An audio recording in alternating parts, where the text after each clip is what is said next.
Good morning, everyone. Happy Sunday to you all. All right, the purpose of this presentation has never been so important as it is now. As we are approaching the end of the term, which is also the end of assessment period. That is assessment period 1 for grade 9s and 11s, and the final assessment for grade 10s and 12s, which is assessment period 3 for 10 as well as assessment period 3 for grade 12s.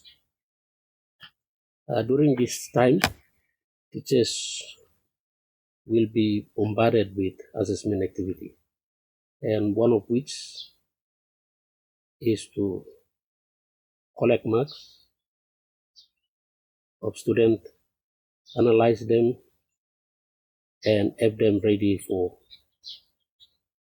presentation in the report cards. However, with this so many work given, schools have looked for ways that will cut down on this tedious task, and so many have adopted different approach in carrying out assessment, and so as our school. Like other secondary schools, we are using a computerized school internal assessment system that is adapted from, I guess, Messi Secondary School. That program is created by Arulapan Pakiam, who is now, I believe, the secretary for Measurement Service Branch or something. But anyway, he created the system and we are applying the system. All right, on the screen you can see is the section that is README section. Okay, that README section stipulates or shows all the requirement and everything that the system can be useful. There are about 1, 2, 3, 4, 5, 6, 7 sheets that the system has. One is the README section, the other one is the choice, student entries, position, grading, data sheet analysis, and alphabetical. Alphabetical means, although you can place students in different classes, but they will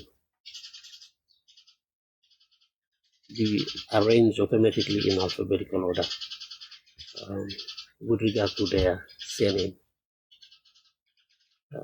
It depends on the way you arrange the name. If you put the surname first on the list and give a name after, then it will arrange it in the alphabetical order of surname. But if you have the first name first and the surname second, then it will be arranged in the first name. So that is the alphabetical order. So it's also important when writing down the names to different classes.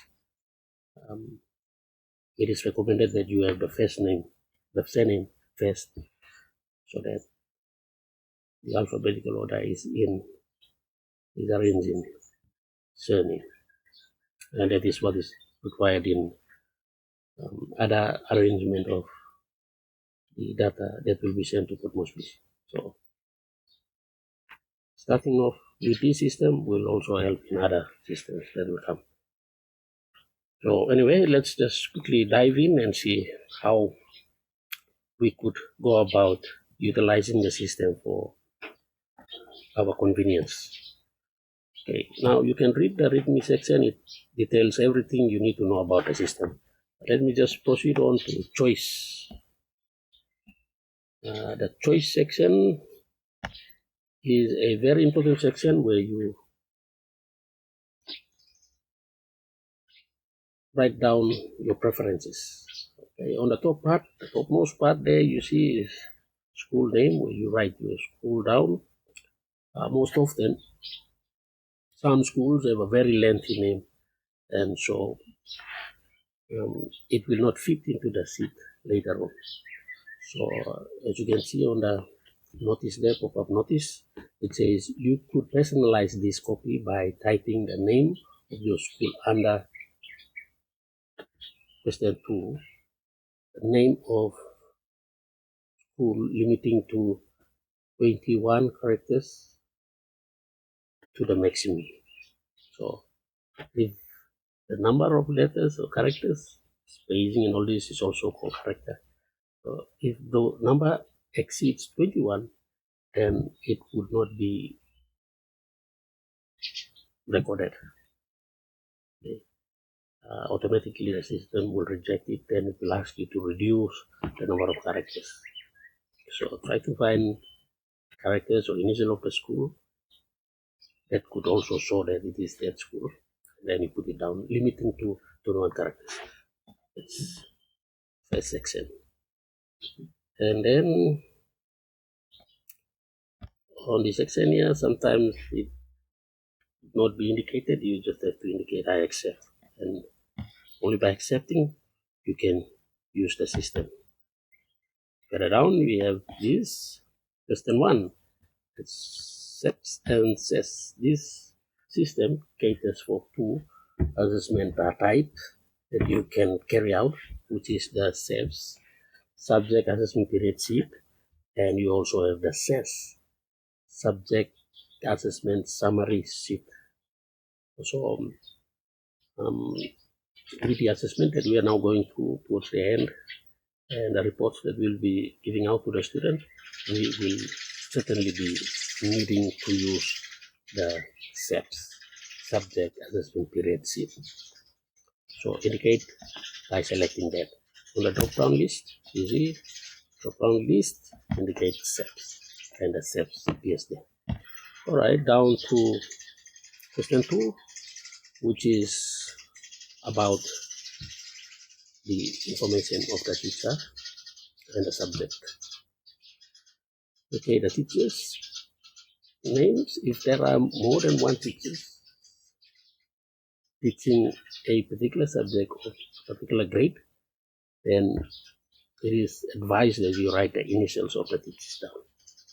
And if you are the only teacher teaching the entire grade per subject, then you could write your name down. Like what I did here, because I am the only teacher teaching biology for grade 11, I have decided to have my name written. The school name, the subject, the grade,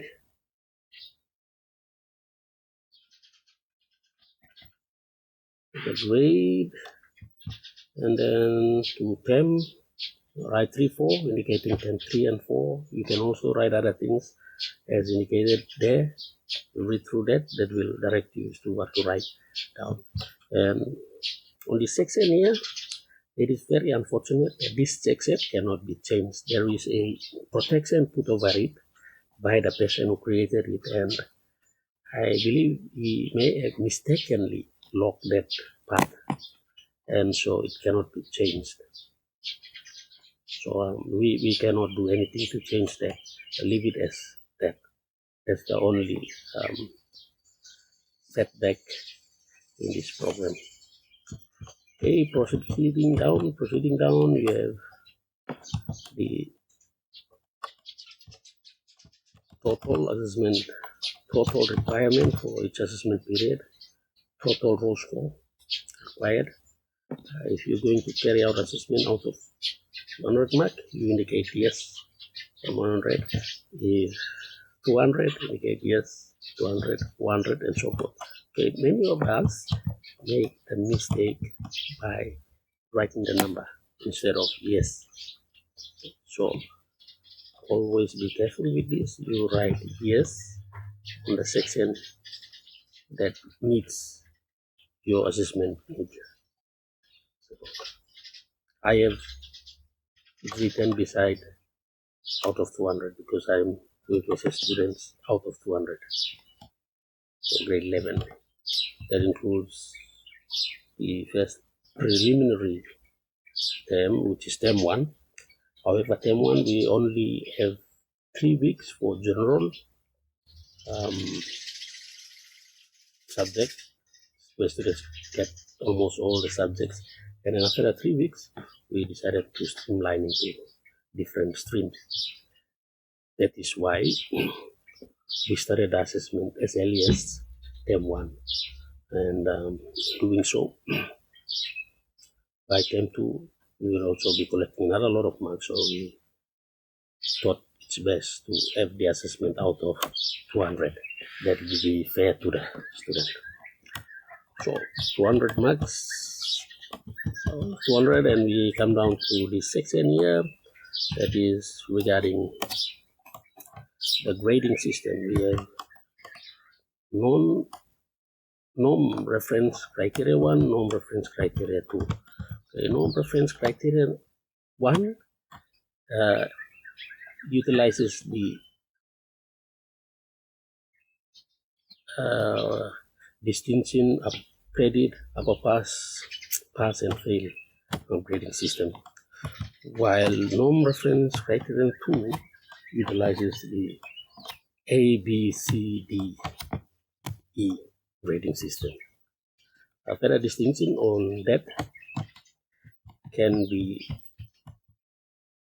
noticed at the bottom page. As we go through, we will come to see that, and we may be able to distinguish between the two.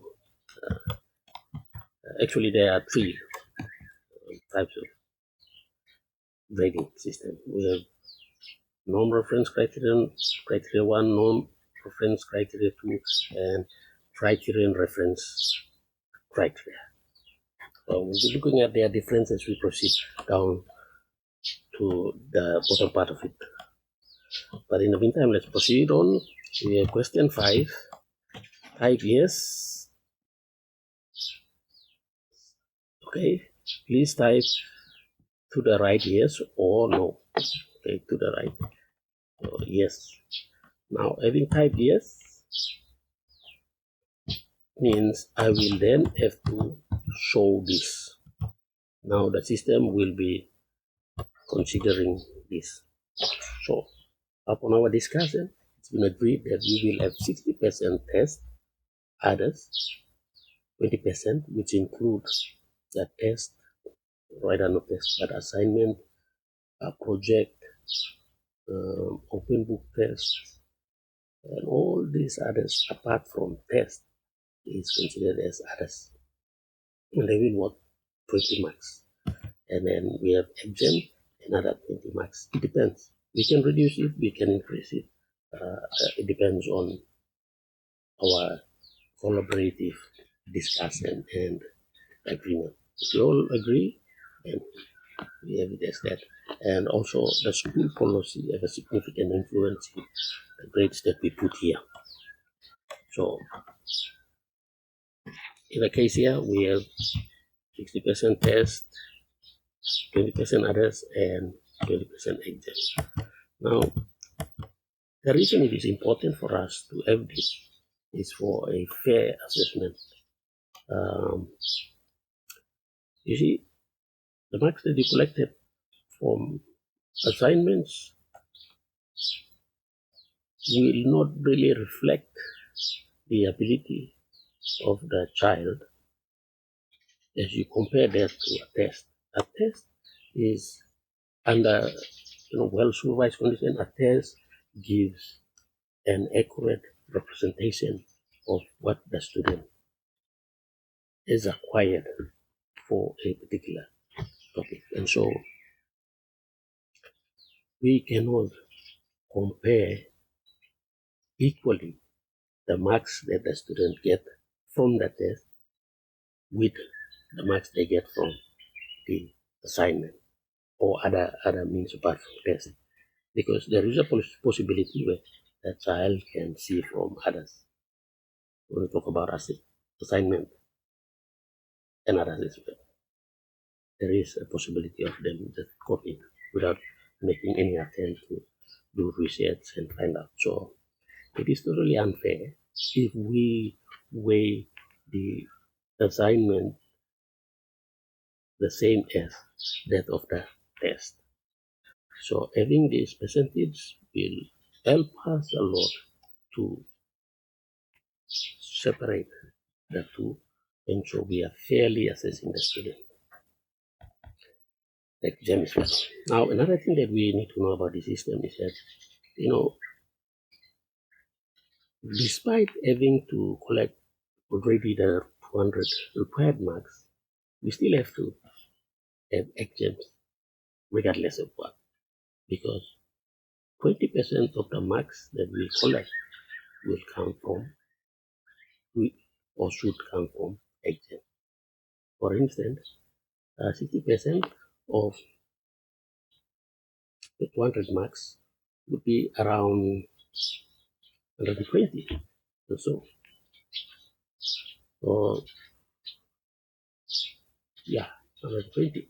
And 120 marks out of the 200 is the marks that comes from test. And then 20% would be around 30. Another 20 would be 30. Let's say. So 30 plus 30 gives 60. So 40. 40 plus 40 gives 80. 80 plus 120 gives a total of 200 marks. So the system will automatically scale up and scale down. If you collect marks that go beyond the test marks that go beyond 120, it will still scale it down to 120. Similarly, if you give so many assignments that go beyond the 40 required marks to be collected, yes, 20% is 20% of 200 is 40. The 40 required marks, it will scale down. If it goes beyond 40, it will scale down to 40. Similarly, exams, you may give 100 marks exam, but they will be scaled down to 40, and then the 40 marks will go in. So 60 from the test, 40 from others, and 40 from exam adds up to 200 required total progressive marks for a particular assessment period. So this part is very important. Okay. Now, the reason why many assessment coordinators would like to have consistency is so that there is a fair assessment of the student in terms of all aspects. But other times, when a certain department have decided not to give exam, it's still alright. So, what they can do is that they can just change, and then for the exam section, they leave that out. So the 20% of the exam can then be transferred to others. So it makes up 40%. 60% test and 60% others, which include assignments, projects, and all this. So they make up 40%. Yeah? That should give us the 100 required marks. So if we change it doesn't affect the assessment, but it only affects that particular subject, assessment of that particular subject. They will not have exams, rather they will have others. The percentage have been transferred to others. So in that way, we still are collecting marks fully, collecting marks in all other aspects of assessment. So that's one area that many of us misunderstood. So we must know this, so that what we are doing is to the requirements of the system.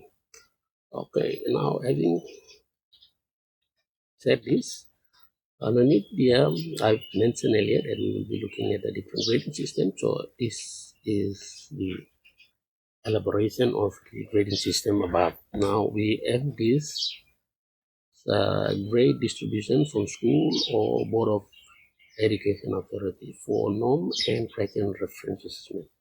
So we have this norm reference grading criterion one, okay, percentage using numbers only and grade using text, and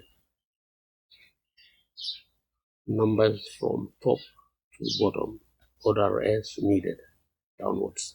So what it means is that 5% of the total number of students that set the assessment who scored marks above the top marks, top 5%, would score D. It is grading students based on their result, not necessarily a criteria, based on the result and the number, the top 5%. And then another 20% of the students after the top 5 will score C. And the same applies to the upper pass, pass, and fail. So distinction credit upper pass, pass, and fail. The percentage shows the percentage of students that scores mark within that particular range or the number. Okay, now on the other side we have the norm reference criterion 2. This one, norm reference criterion 1, is mostly used in lower secondary school, the grading system. Norm reference criterion 2 is used in upper secondary, 11 and 12. Now they also utilize the same concept or principle. 5%, the top 5% scoring good top marks gets an A, and the next 25% gets a B, and 45 gets C, so forth until the 5% below 5% gets a E. So it is, the grading is based on the number of students and their performance. So there's no set criteria. However, on the criterion reference grading criteria, that is where certain criterions are developed by the school. They develop it according to their internal needs with regard to the subjects that they are taking. So they may indicate their criterion as indicated there, 0 to 19, and they get a B grade. 20 to 29, they get a D grade, all the way down to the total. Now, 100. That is for 100 marks. You can go all the way to 200. You can divide that into 200, and so the grade can be taken out of 200. But if it is 100, then the system will then try to scale it down. It's better to have it up to 200. If you are going to, as a student, out of 200, then you have this criteria and out of 200. So you'll fairly distribute itself, and then see to it that the students get a mark within that range to be graded accordingly. So this is all that is to be done in the choice sheet. The stated choice is basically inputting your choices. So now, after having placed all this, another very important part is that of the student entry. Now, student entry, for the most part, should be consistent for all subjects. Now, for instance, grade 9, the list here The names is what will be inputted into the seed, meaning that teachers will put it in. So it is advisable that for this section, the deputy principal at academic can take care of it. He places the names according to his record. So all the names, he should put it down for each grade. The names for each grade should all be written down. And this is how you can carry out the division so that when printing out name lists, they have been separated from each other. Where you can have separate sheets for different grades. The purpose of this arrangement is basically for that. So let's go through and look at the arrangement. You have the A on the top there, goes all the way down, and then this line here, the blue line indicates separation of the seed. So every time you have a blue line, it indicates separation of the seed. So on the top, if we go back up, A is a class with a population that can be catered for only one seed. So you see, there is only one blue line separating it. So let's proceed on down. You see, the student stops on the top, and then further down are empty spaces, and then you come to the blue line indicating the end of the first seed, A4 seed. And then you have the next one is the B grade. B grade names all the way down to the line there. It's indicate the B class of students, more population, which cannot be catered only on the first seed. But there is also the next seed that would include the names of those down. There are more students that is required, which can be catered for only one seat. So oftentimes you see the names listed on the front seat as well as the back. Another a lot of students are indicated at the back as well. So it's the kind of arrangement. Now this you see there's two seats for B and then goes to C. C we left two seats. So let's D. Okay, D this one here. Now when you have something like this, it's better to copy this and then move it up. So they start from the top part all the way down. When you copy this and move, all seats should also have the same. A, D, all the way down. D also have to down E, and we only have classes up to E for grade. Okay, now the name list should remain the same for all subject areas, regardless of science or social science or business study. The name list, as indicated, should remain the same. The name list should be the same name list that is used in biology, it is used in language, it is used in mathematics, it is used in all other subjects. The name list should remain. Consistency in the name list is very important for this program. If for some reason and you create your own name list and the names are written not in order and the spellings are not the same, the system will not be able to process the marks. It will indicate an error and it will point to this error. Unless you go and fix this error, you would not be able to have access to other features that the program will present to you. You will not be able to maybe see the results as well. The results will not be shown. Until you fix it, the results will not be shown. So it's very important for the names to be consistent. So one way that we can allow for that to happen is that after you copy that, after the names have been pasted down already to the last class of grade 11, you just copy the same arrangement and then you paste it to other seats for all other subjects that the grade 11 are offered.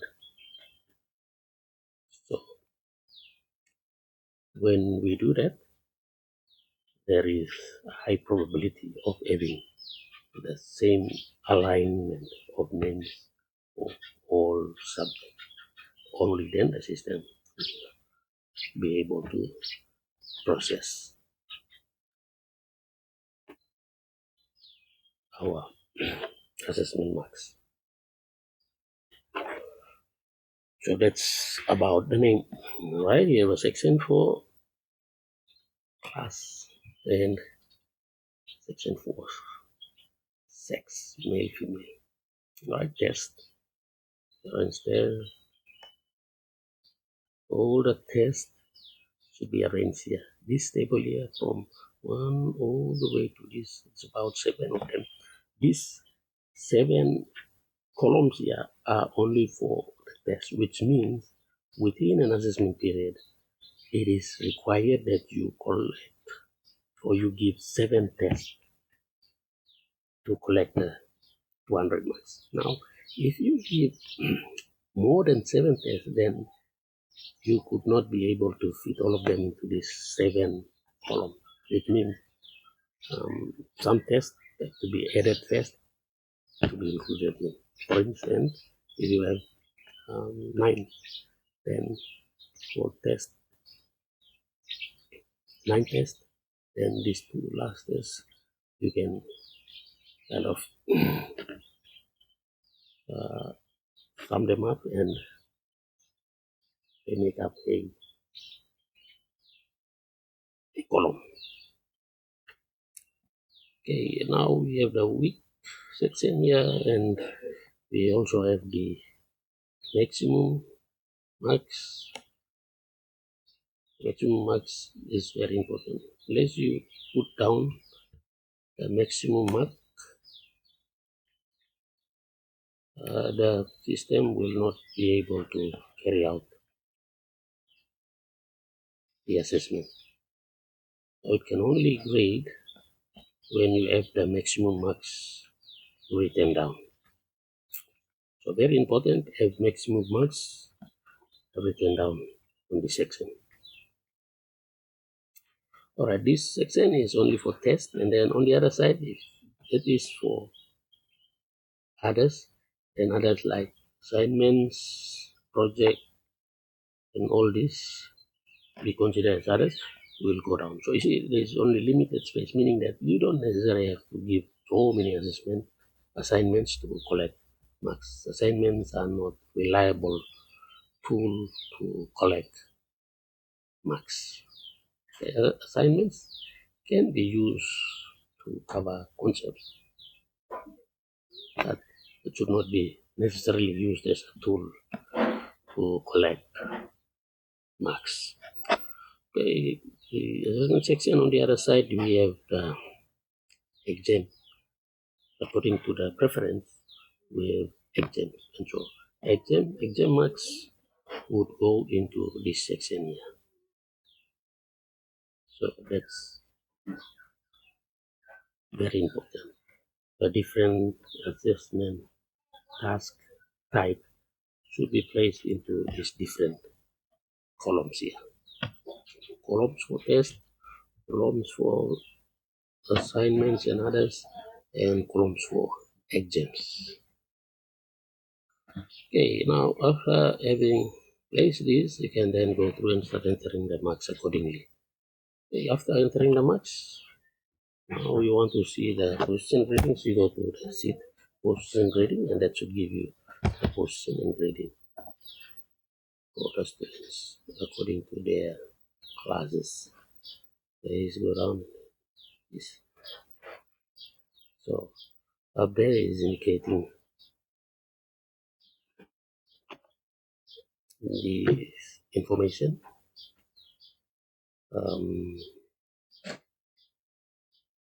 and the different range by which a grade is given, from rank 1 to rank 4.8. The top 5% gets A. So looking at the ranks, if the rank falls within that range, then they get a A. Okay, A, because of non-reference criterion 2. You can see how true that is. That. Now, the reason why you see only 2 classes here, that's because it's the only 2 classes that take biology. Now, for social science classes, you will have noticed that the section up here, A class and B class will be empty because A class and B class don't take social science course, so it's obviously going to be empty. Okay, now on this section here, we have scatter seed just to display in the various classes, the grades, and so forth. Okay, we also have analysis here. Analysis is important. You go through, read about analysis, and it gives you a lot of information with regard to the assessment. So do spend some time to go through this and to get yourself informed of how well the students perform in your subject. Now, this information can also help you a lot in your teaching approaches. And the final part here is all the names that are listed in class are automatically rearranged and placed in order of alphabetical order. So this section is very important. It can also be helpful in terms of um, putting up lists in alphabetical order, and when it comes to grade 10s and 12s, the arrangement of students in alphabetical order and assigning candidate numbers to them is going to be made easier when we use this section. The students are automatically arranged in alphabetical order, and that can be the number we can give to them, starting from the first person with candidate number 1001 for grade 10, or 101 for grade 12, and all the way to whatever the number of the student is. So that's the last part, and in alphabetical order. Alright, I guess that's all that we need to know about the system, and in fact, we will be using it. So having to know about these things will help us a lot to clear out the doubts and to be able to use the system with ease and confidence for the convenience of our assessment. Otherwise, thank you very much. Stop the